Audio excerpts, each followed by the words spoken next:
সবাই কেমন আছেন? আশা করি ভালো আছেন। আজকে রান্না করবো শুটকি। এই যে শুটকি, রসুনগুলো ছেঁচে নিলাম।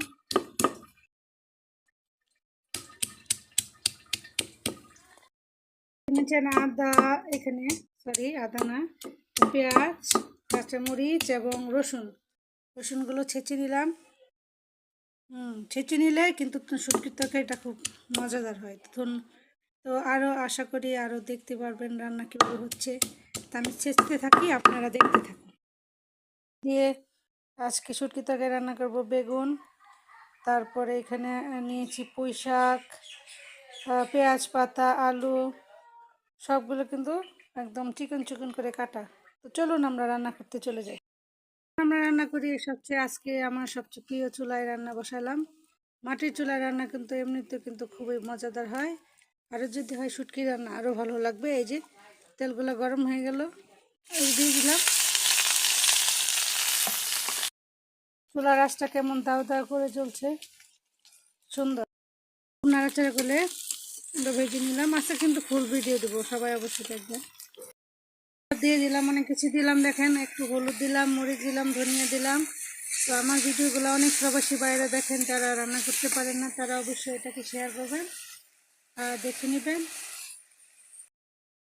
মানে দেখেন, মশলাটা কষানোর সময় খুব অল্প পানি দিবেন।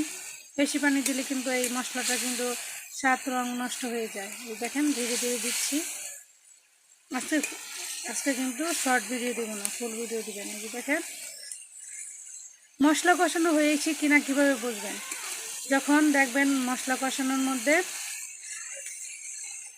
এভাবে তেল ভেসে উঠবে, তেল ভেসে উঠলেই বুঝে নেবেন যে আসলে মশলাটা কষানো হয়ে গেছে। দেখেন, আমার কিন্তু সুন্দর করে কষানো হয়ে গেছে, দেখবেন। হ্যাঁ, গেলে আমাদের এই যে প্রিয় সবজিগুলো দিয়ে দিব। তো দিয়ে দিব যে সবজিগুলো বেশি দিয়ে দিলে তো কীভাবে নাড়াচাড়া করব। প্রথমে আপনারা এই যেভাবে ঢেকে দিবেন, দেখবেন সবজিগুলো নেতিয়ে গেছে, তারপর অবশ্যই নাড়াচাড়া করতে পারবেন।